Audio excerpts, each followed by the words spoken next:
जी देखिए, मैं जोशी साहब से, देखिए जोशी साहब से मैं ये जानना चाहता हूं कि जो सवाल उनसे पूछे गए हैं आपके माध्यम से कम उसका तो जवाब दें। देखिए, ये सब चीजें जब आएंगी इस तरीके की बात, तो जांच का विषय तो बनेगा ही बनेगा। तो उनसे कम से कम मैं अपेक्षा रखता हूं कि जो सवाल उनसे पूछा गया उसका बिल्कुल क्लियर जवाब दें। मैं फिर एक बार दोहरा देता हूं एक एक करके। वित्तीय वर्ष 2021-22 में जौहर ट्रस्ट को 4.96 करोड़ रुपए विश्वविद्यालय से मिले, लेकिन इसका रिटर्न नहीं फाइल हुआ, क्यों? इसका तो जवाब दें। जोशी साहब को देना चाहिए इसका जवाब। 3.51 करोड़ फीस 2021-22 वित्तीय वर्ष में रामपुर पब्लिक स्कूल से मिले, लेकिन इसका भी रिटर्न नहीं फाइल हुआ। एम्प्लॉइयों को जो सैलरी दी गई उसका टीडीएस नहीं जमा हुआ। बॉबी लॉरेंस जी, रिटर्न फाइल नहीं किया, आजम खान ने बेचारे फंस गए। जोशी साहब वो कहां से जवाब देंगे? उनको क्या पता रिटर्न फाइल हुआ है कि नहीं हुआ है? वो तो जांच होगी तो पता चला। बोलिए जोशी साहब, बोलिए। नहीं, पार्टी के प्रवक्ता है तो कम से कम ये सब जानकारी।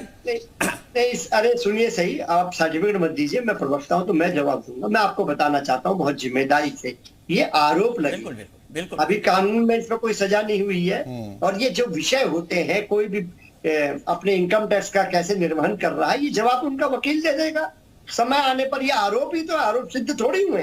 आप लोग आरोप आप, मैं कह रहा हूं अभी आजम खान साहब बीजेपी ट्रस्ट ने 1 करोड़ 10 लाख की फाइलिंग की है और रसीद 8 करोड़ 31 लाख की है। ये टैक्स की चोरी नहीं है। आप फाइलिंग करते हैं 1 करोड़ 10 लाख की, आपकी बात को और रसीदें 8 करोड़ 31 लाख की निकलती है, और बाद में आप कहते हैं कि इसका जवाब वकील देगा।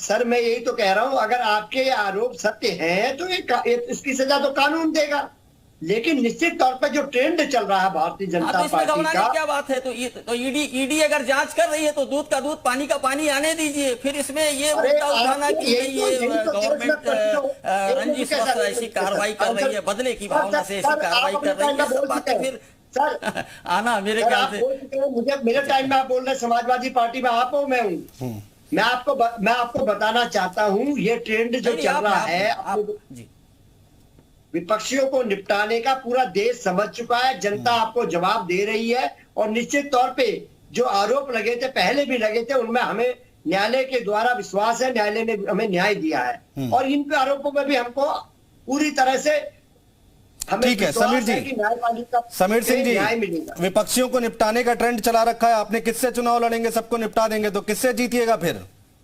नहीं, देखिए अनुज जी, ये गहना गैर जिम्मेदाराना है, और हमें लगता है कि सपा के प्रवक्ता गैर जिम्मेदारी का भुवन जी बयान दे रहे हैं। भाई, आपको निपटा कौन रहा है? हम तो ये कह रहे हैं कि आजम खान ने जो कर्म किया था उसकी सजा उनको मिल रही है। आप आंदोलन तो नहीं किए आजम खान के लिए। अखिलेश यादव एक दिन भी जेल मिलने नहीं गए आजम खान के लिए। हाँ, अखिलेश यादव ने सरकार में रहते आजम खान के भ्रष्टाचार को संस्थागत रूप दिया, और आप पहले भी करते रहे। शिवपाल यादव रहे हो, आजम खान रहे हो, ऐसे बहुत 1 दर्जन, गायत्री प्रजापति रहे हो, मैं 1 दर्जन नाम गिना सकता हूं। और जहां तक सरकारी एजेंसियों के दुरुपयोग की बात है तो कांग्रेस करती है। मुलायम सिंह को और अमर सिंह को सोनिया गांधी ने अपने घर से वापस भेजा था दरवाजे से, मीडिया ने दिखाया था, हमने कभी नहीं भेजा। हम दुरुपयोग करते भी नहीं है। स्वतंत्र एजेंसियां हैं, स्वतंत्र काम कर रही है, और ये स्वतंत्र काम करेगी। आपके चिल्लाने से कुछ नहीं होगा भुवन जी, आपके चिल्लाने से कुछ नहीं होगा।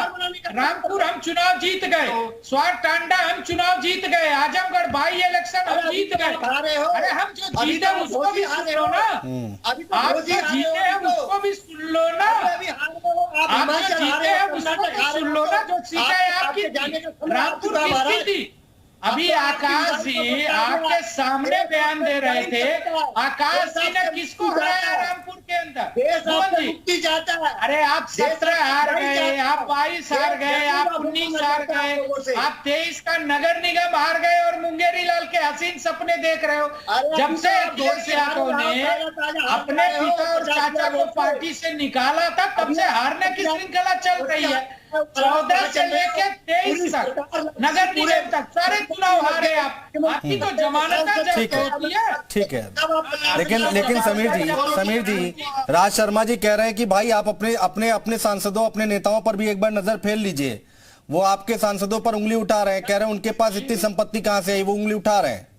जी, हम तो कह रहे हैं किसी को भी स्वतंत्र भारत में ईडी और इनकम टैक्स स्वतंत्र एजेंसी है। राज शर्मा जी एक चिट्ठी लिखा ईडी और इनकम टैक्स को, दे कि साहब इनकी संपत्ति की जांच होनी चाहिए। जांच होगी। ईडी और सीबीआई और इनकम टैक्स कोई भाजपा के अंदर में थोड़ी है, वो तो एक स्वतंत्र एजेंसी है। जितना मेरा अधिकार उतना राज शर्मा जी का अधिकार। राज शर्मा जी जल्दी से। सरकार की एजेंसी नहीं है। बोल लीजिए। मैं एक बात समीर भाई जरा एक बात का जवाब दे दें आप बस मुझे। आप सारा दिन आपके मंत्री, प्रधानमंत्री, गृह मंत्री, रक्षा मंत्री अपोजिशन को निपटाने में लगते हैं, इलेक्शन में लगे रहते हैं। अमान मियां देश की जनता के लिए भी कुछ काम करते हो नहीं करते? क्या लेना देश की जनता के लिए कुछ काम करते नहीं करते हो? रोजगार के लिए कुछ करते हो नहीं करते हो? हमने आतंकवाद आपके डॉक्टर नहीं है, हमने कुछ करते हो नहीं करते हो? खत्म कर दिया। हमारी जब सरकार है देश में आतंकवादी बम तोड़ नहीं रहे।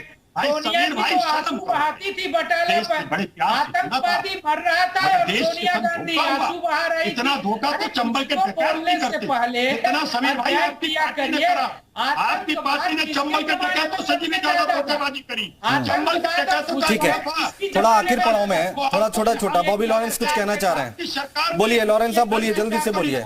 आखिरी पड़ाव पे, आखिरी पड़ाव पे राज जी, आखिरी पड़ाव पे। समीर जी थोड़ा छोटा छोटा बोलिए। जोशी साहब ने कहा कि जोशी साहब ने जैसा अभी कहा कि क्या नाम है, सरकार जो है वो राजनीतिक विद्वेष के कारण जो है विपक्षी लोगों के ऊपर ही ये ईडी और सीबीआई और ये सारी चीजें इस्तेमाल करती है। तो मैं भुवन साहब से पूछना चाहता हूं 2022 तक के जो टोटल केस जो पीएमएलए में हैं वो इसका डाटा है 24,893 और फेमा में 3,985, ये आंकड़ा बता रहा है 2022 तक का। क्या ये इतने केस सब विपक्षियों के ऊपर ही हो गए? ऐसा नहीं है, ईडी अपना काम करती है और स्वतंत्र रूप से करती है। लेकिन हाँ, एक दुखद पहलू जरूर है कि जो कन्विक्शन रेट है ईडी का वो बहुत ही कम है। केवल 23 लोग कन्विक्टेड हुए, 0.46% कन्विक्शन रेट है। ये एक इसका दुखद पहलू जरूर है, ये मैं ऐड करना चाहूंगा। लेकिन इसमें क्या कोई राजनीतिक एंगल जो यहाँ पर कहा जा रहा है? समाजवादी पार्टी के कई लोग ऐसे हैं जो कह रहे हैं कि भाई इंडिया गठबंधन बन गया है, उससे डर गई है सरकार, इस वजह से ये कदम उठाया जा रहा है। बॉबी लॉरेंस। नहीं, देखिए आप एक चीज स्पष्ट समझ लीजिए, होगा वही जो होगा सही। भाई सांच को आज क्या, आपके ऊपर आरोप लगे हैं, जांच होने दीजिए।